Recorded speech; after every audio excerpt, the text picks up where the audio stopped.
Good, thanks.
All right, thank you, Eugen. All right, I'll go ahead and call to order the regular scheduled Apex Town Council meeting for December 12th, 2023. Thank you all for being here. And as you can tell, most of the people in this room did get the memo about our tire, but I don't think most of the people in the room that are city out did. I don't think you got it. So, did you? Can you see that out there? I can see. Okay, you can see clearly. Yeah, we'll work on that for the next meeting. We'll go ahead and transition to invocation. At this time, I would like for you to join me in a moment of silence. There's a lot going on right now. We are in holiday season. There are a lot of people that need hope. So please keep them in your thoughts and prayers. And let's take a moment of silence together. Thank you.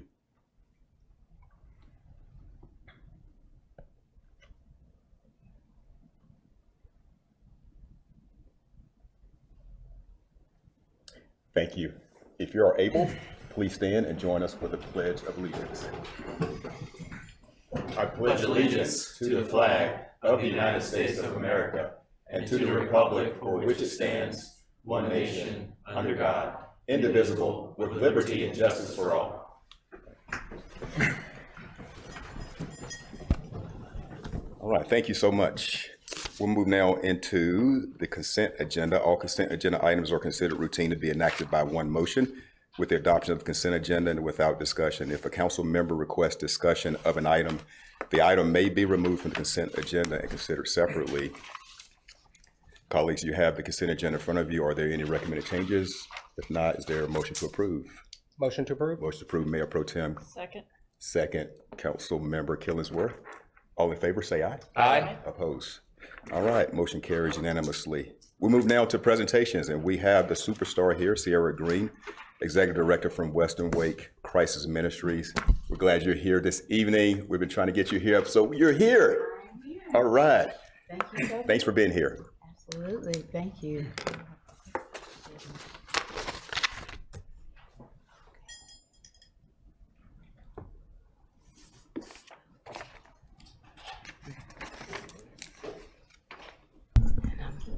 Sure. Did I just have the 3 minutes? No, Oh, okay. Oh, okay. Thank you. Okay. Thank you. Okay. Good evening. My name is Sierra Green. I'm the Executive Director of Western Wake Crisis Ministry. Thank you all for having me this evening.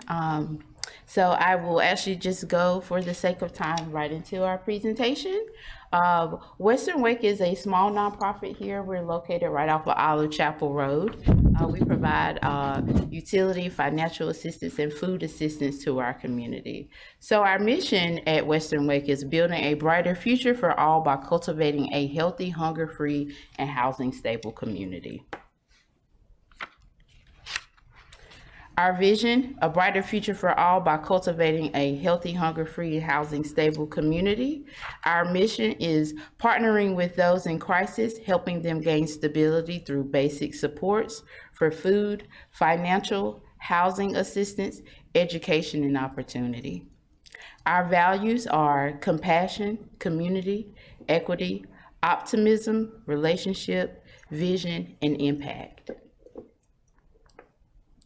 Services that are offered at Western Wake that address food security. We offer curbside pickup and open air market. What this means is individuals can pull up and pop their trunks and we fill their trunk up with food. Open air market means they can come in and shop. They come to our facility and it feels just like a grocery store. So they get a grocery cart in the shopper and they get to go down the aisles. And we call it a client choice pantry, meaning if they want a particular brand, they can pull that particular brand of product off of our shelves. And we offer that Monday through Thursday.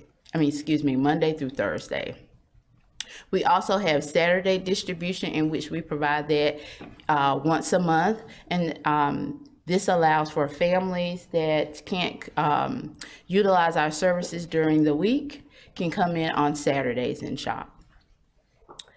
We are really big and partner with our Latinx and Hispanic outreach community. So we are a big partner with Fiesta Cristiana. We meet with them monthly on a meeting basis to discuss what their needs are, what they're doing, and how we can not deduplicate services. We also provide home delivery. Our home delivery provides about 80 meals to individuals that what we call our sick and shut in, right? They can't necessarily come to our office, so we go to them. And so we have a volunteer church that provides those home delivery meals every month. We also provide emergency food support. And this looks like families that are in crisis. So we partner with Apex Police Department, and they bring families to us that need food assistance. One example of that was Apex Police Department was working with a family that was actively fleeing domestic violence. That family was put into a hotel. They came to us for emergency food assistance without an appointment. Okay. We also address housing security at Western Wake. What does that look like? That looks like rental assistance, utility assistance through the Town of Apex UCAP program, short-term case management, and resource assistance. Western Wake Crisis Ministry and our COVID response. During COVID, we learned a whole lot about how to pivot quickly to be able to meet the needs of the community. Out of that response came our curbside food delivery and our home-based delivery. We were in a position where we had to limit our volunteers and staff in the building. We provided monthly meat and produce distribution to all of Wake County. We also provided resource assistance provided virtually and by appointment. So now we actually have standing appointments in which individuals can still participate in case management virtually or by appointment if they prefer to come into the office to meet with the social worker. We also provide and collaborate with emergency meal programs, local agencies, and churches. By emergency meal programs, this could be Meals on Wheels, other churches that also have food pantries in which an individual who has came to see us, they can only come to us about every 30 days, but let's say they need food at day 15. They can be referred to another entity to be able to assist it with food assistance. Operational snapshot. We assist approximately 400 families a month with food assistance. We assist about 55 families a month with financial support. In terms of utilities and rent, we receive about 330 calls for screening a week. So this is just folks just really trying to get in to tap into the financial resource. We partner with the Town of Apex to assist customers with past due utility bills. That is the UCAP program that I was referring to. Western Wake has 5 employees, 2 of whom are part-time. So because of that, our organization thrives on volunteerism. Any given week, we can have anywhere from 30 to about 100 volunteers a week. Our relationships with our volunteers are very independent. We need them just like they need us. We receive numerous donations and partners that support our overall operations, which include Interfaith Food Network, Food Bank of North Carolina, Food Lion, United Way, Apex Chamber of Commerce, Wake County, and of course the Town of Apex. So what does Western Wake ecosystem looks like within the Town of Apex? It looks like we are front-facing with the community, and the community is front-facing with us. So we partner with service groups, individuals that have an interest in social responsibility, other community organizations, our business community, our youth groups, and definitely our churches. So with all of those, they definitely support and stabilize our ecosystem that allows us to continue to do the work of our mission at Western Wake Crisis. So what's happening at Western Wake? Right now, as we've gotten through Thanksgiving, we were able to serve approximately 300 families. Right now, we are in our Holidays and Beyond campaign. What does that mean? Folks need help all year round, not just during the season of giving, right? So we want to push that out to the community that there's still going to be an ongoing need for families that need assistance. We have collaborations with Apex Police Department. Again, just an example of how we partner together, assisting families, for instance, that are going through a crisis situation. We're also in a position of hiring additional staff to kind of meet the needs of the influx of requests that we're receiving. We work directly with landlords, hotels, property managers to facilitate housing. So we work with them, we call them, they call us to see if they can get their clients in and vice versa. On Fridays at Western Wake, we host coffee and chats, community tours, and lunch and learns for concerned citizens that want to be a part and learn more about what Western Wake does in Apex. What can groups do to lift up Western Wake? Food and or fund drives, distribute information about Western Wake via newsletter and social media, volunteer, and invite Western Wake to speak or present at any community events. Where to find us? We're located at 1600 Olive Chapel Road, about 3 miles from here. We are in the 540 Plex. We are suite number 408. You'll see our emblem, our mural right on the door of our building. And we have Facebook, Instagram, Twitter. I think that might be called X now. Sorry. I need to update that slide. But we're on social media, and so you can follow us and find out more information about what good things are happening at Western Wake. Okay, thank you. Thank you so much, Sierra. I would just say, Western Wake Crisis Ministry, I think it's been 40 years now. 40 years. Wow. Such a great resource for the community, and we had the opportunity to meet months ago. And can you share your background? Absolutely. So I'm about 16 years in the nonprofit world. I actually came from another organization in which I worked in Orange County, Durham County, and of course the Greater Wake area. So I ran all things program from homeless housing services to mental health practices. I'm a country girl. I'm from Eastern North Carolina. What that means is I like my barbecue with the vinegar and not the barbecue sauce. Let's go. Hush puppies on the side. So that's what that means. And so, I, after graduating from college, I actually was a therapist. I was a clinician by trade. And so I worked with families. I was very, really gung-ho about really changing the world and making a difference in the lives of children. And I got in it, and to be honest, I hated it. I felt as though the work that I was doing was not impactful for the families that I was working with a child for 2 hours, and then that child has to go back into the home. And then what we recognize is the home could potentially be the trauma, the trigger, the issue. And so if not working with the family as a unit, it wasn't a whole lot I can do to make a difference in the lives of the children. And so that kind of catapulted me on some self-discovery, and I let licensure go and stepped into life and family coaching. And so I call that impact coaching, in which I can go into the lives of families and actually work with the family and not just the children or not just the mom. I can work with the family as a unit. And so really working with Western Wake, it really brought me to just really getting back to this is my time, talents, and treasures.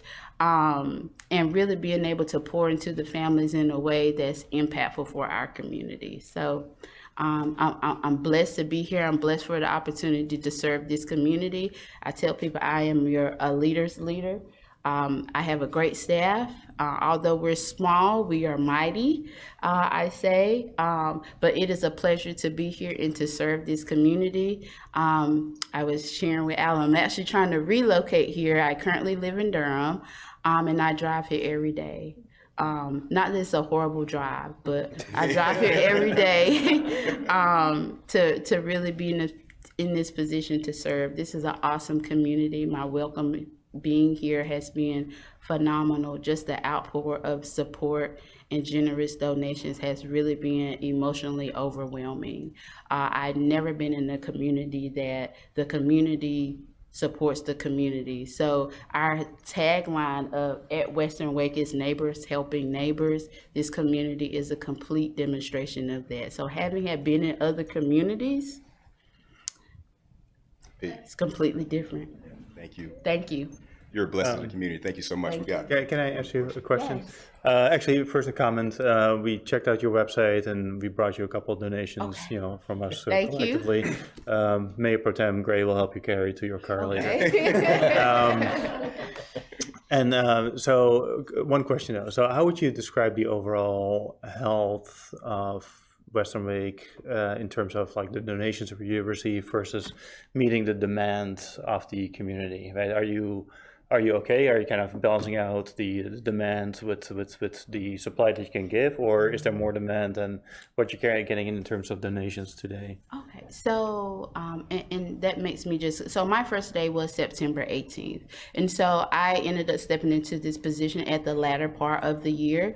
So just so happens I'm stepping in when it's robust fundraising season. So I don't see a financial squeeze or a lack of support from the community, because now we're stepping into our season of giving. And so there are a lot of community initiatives to really help push towards hunger, homelessness, housing stability, affordable housing, and what all that looks like and how Western Wake kind of plays a role in that algorithm, right? So with that, the support has been generous financially and the tangible things like the can of green beans, the macaroni and cheese.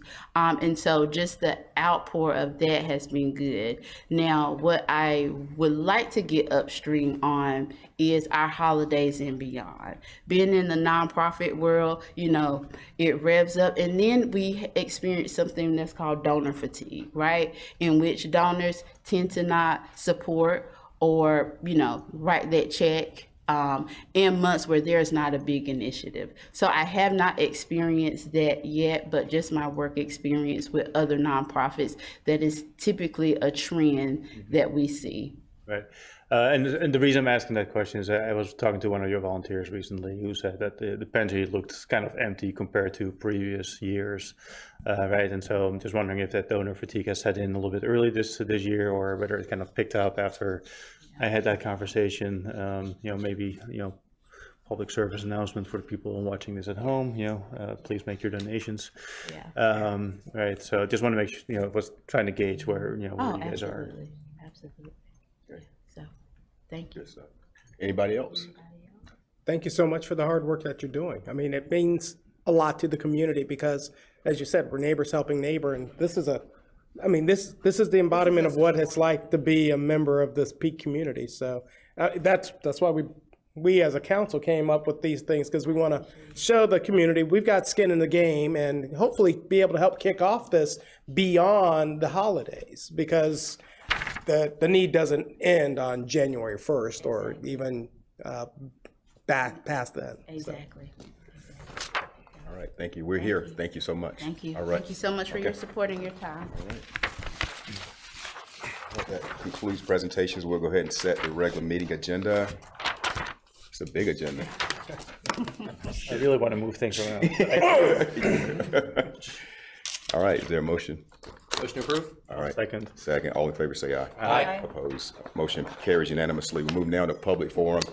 It's our time to hear from community members. Please watch your time, 3 minutes. And we'll start with the first speaker tonight, Dawn Cozzolino.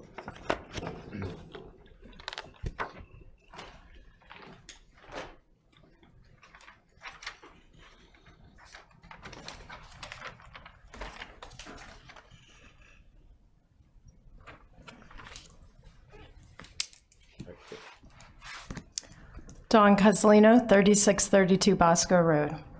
I have two themes tonight for the town council. Be an advocate for Apex taxpayers. It's a checkbook.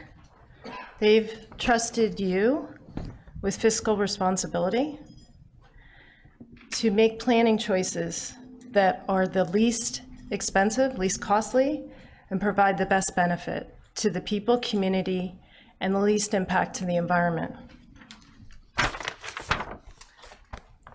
There's two pictures here, but they're actually the same. One's just a map and one's a satellite view, if you can see that. And we're talking about the Western Big Branch and the Forest Main tonight. You can see that above the US 1 line, it's all New Hill and Bosco and Friendship and those communities of farms and people's lands and buildings. You can see that in the map on the satellite. You can see US 1. Then you see below it, there's an existing utility easement. There's really nothing here. It kind of looks like a trail.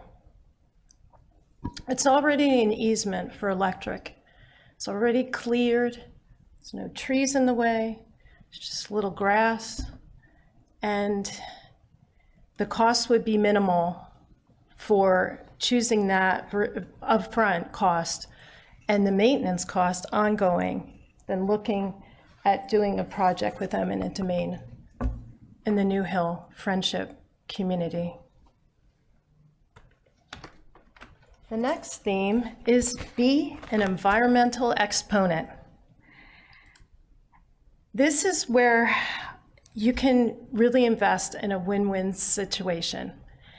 And what I mean by that is for the Apex town and the Apex citizens that are taxpayers, that this is going to help lower costs.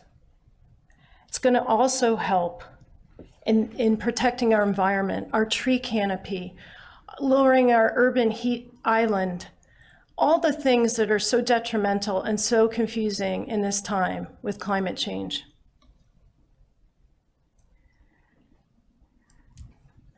So I asked you to consider the big picture, and I've shared this before. Please consider this. There's an existing easement. It's already there. You can see by the lower pictures. You can see at the ground view, very easy to access. Already there. Thank you. Thank you, Ms. Cozzolino. Judy Hobbs.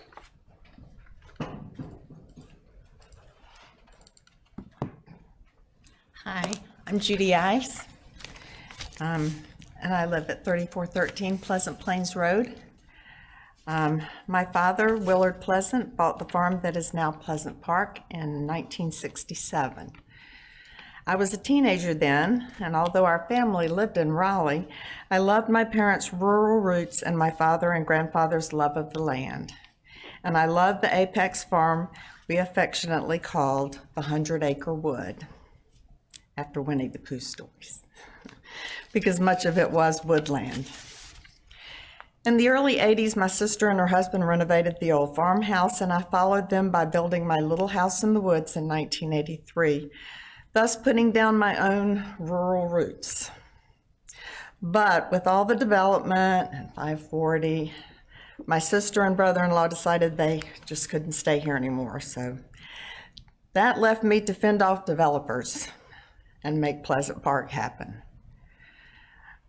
I was up against three sisters who all just wanted their money. So I will say that I was a little misinformed about what this park was going to be in the beginning, and I'm not going to go into that now because I don't have time. I do want to say that it is a beautiful park, and as wonderful as it has hit me really hard. When I built my house, Pleasant Plains was a dirt road, so I built my house at the front of the property. Now cars stream by the corner of my house day and night, and cars leaving the park at night shine their headlights on my house as they leave the park. And sometimes cars back up in the park to the curb where their lights shine on my house, all the way out to Old US 1 and the railroad and the stoplight. So I might have 6 or 7 cars standing in line at a standstill to leave the park, all shining at the front of my house. I talked to Angela Rank yesterday about the problem with the headlights, and she said she was going to work on it, and I really do appreciate that. But I would also like to say that the noise from the park is much more than I expected, And I cringe when I think about the baseball diamonds right across the street from me. I hope I can work with Angela and the town to resolve the issues that arise from further development of the park. Today, the 100-acre wood is down to the 4.5 acres I call home. Please be respectful of what I have done and don't let this park spoil my beautiful home. Thank you. Thank you, Ms. Ives. Dean Krupa.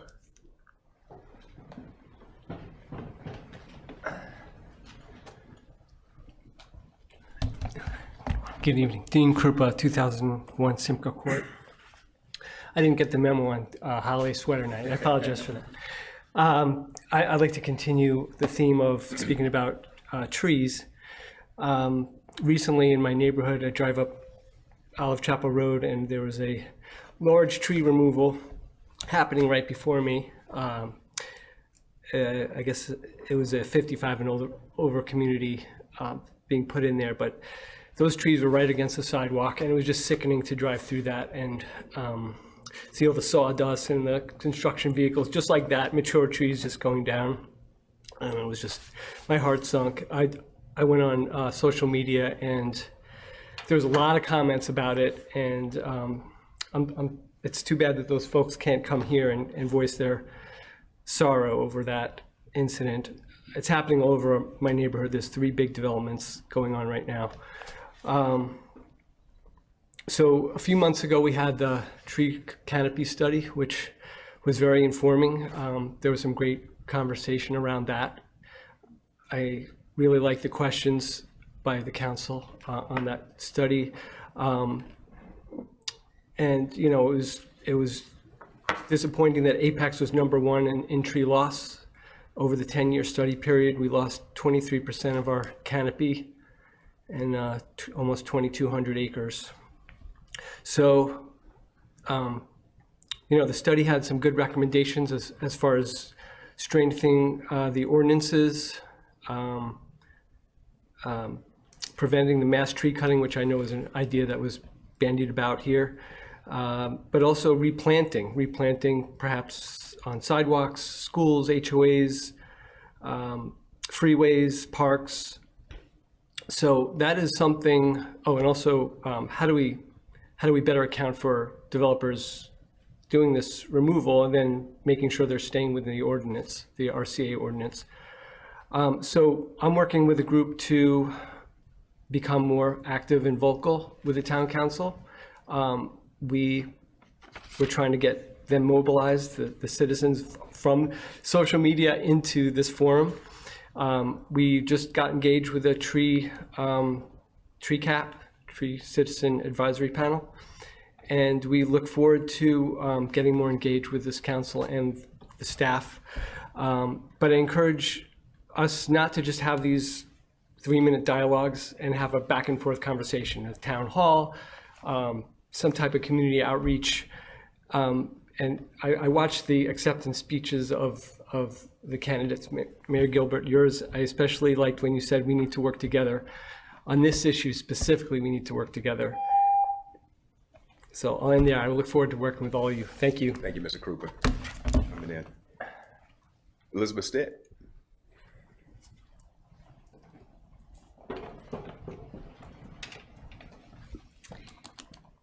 Elizabeth Ray Stitt, 3113 Friendship Road, Mayor, Town Council, good evening.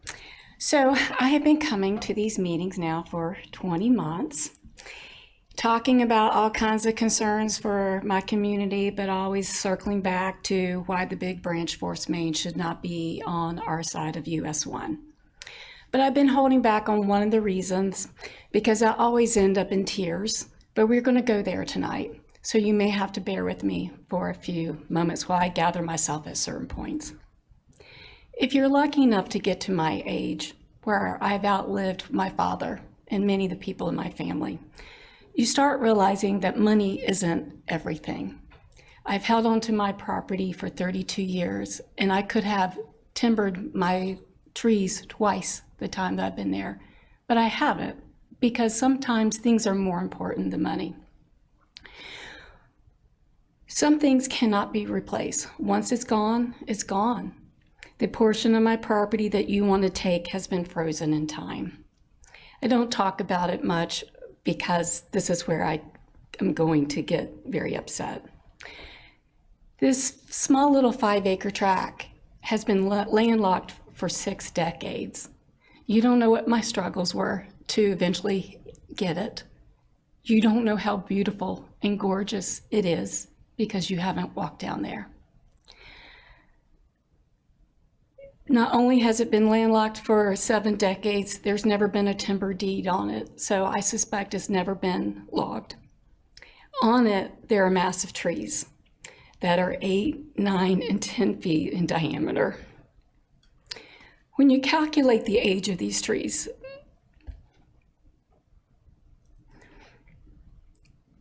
they're all over 116, 70 years old. You don't see these kind of trees in Wake County. When you construct the forest main, there is no protection for these trees. You will be clear cutting a 30-foot strip, then there'll be another 10 feet cut for a temporary construction easement. And based on how far these roots go, I'm going to realistically lose another 15 on either side. So probably a total of 70 feet of trees.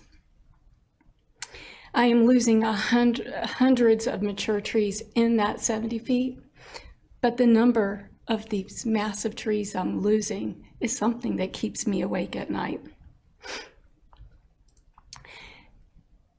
These trees will not grow in my lifetime, my kids' lifetime, or my children's lifetime.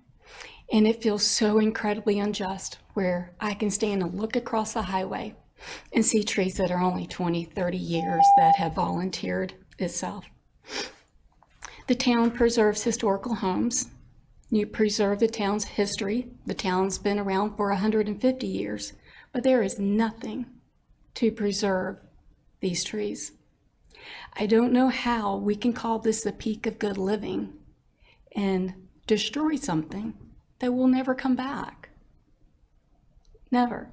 And I will have to say the town has offered to maybe reroute the forest main on my property, but there's nowhere to reroute it on my property. That's what these 5 acres are. So I would like to host any of you and bring your children, bring your neighbors' children, watch them run down there. They will see things that they've never seen. And, you know, I've been encouraged to tell you guys this stuff before, but I don't want to stand up here and cry. You know, I shouldn't have to. All the reasons why it should be on the other side should be on the other side. But if you guys need to see me cry, fine, I'll cry. But come see the trees. They're magical. I'm never going to cut them. I mean, this is something that needs to be preserved for all of Apex. Once you cut it down, you put the forest main through, there may be some left, but you're going to have these ugly concrete, massive things going through the property. You destroy it, and we won't get it back. So thank you for your patience. I apologize for the emotion, but this keeps me up at night, and I will keep coming back. Thank you. Thank you, Ms. Stitt, so much for coming in. And thank you all community members for coming in tonight to present your concerns. And we welcome all of you at any time. So that closes out our public forum for tonight. And with that, we'll move to Mr. Manager for updates. A couple of quick things on the lighter side.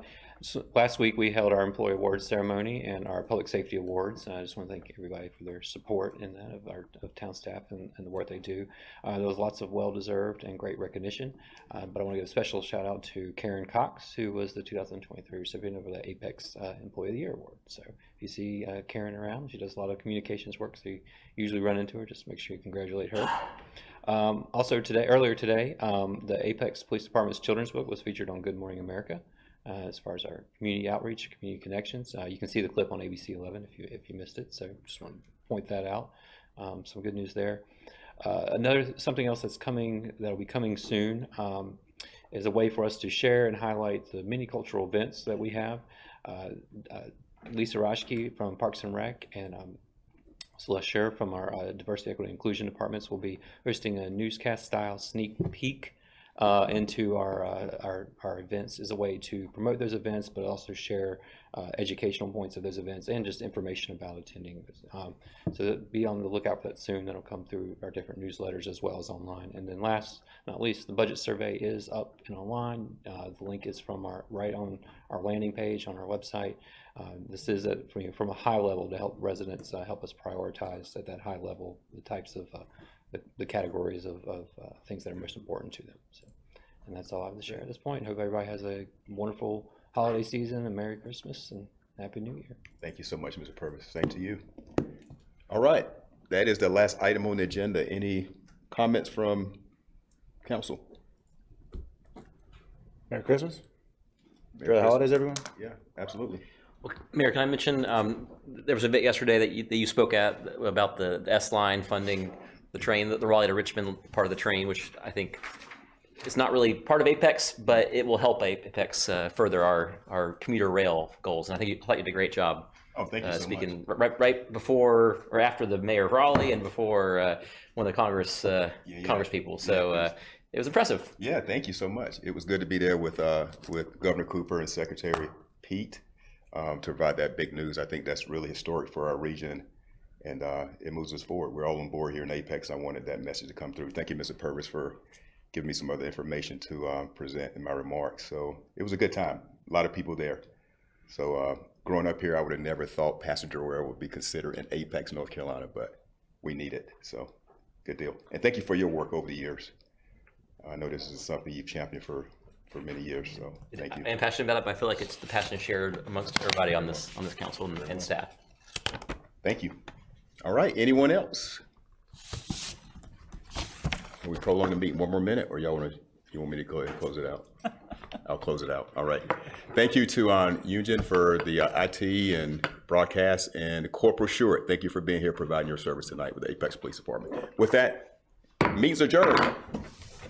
Merry Christmas, happy holidays. Holidays. All right.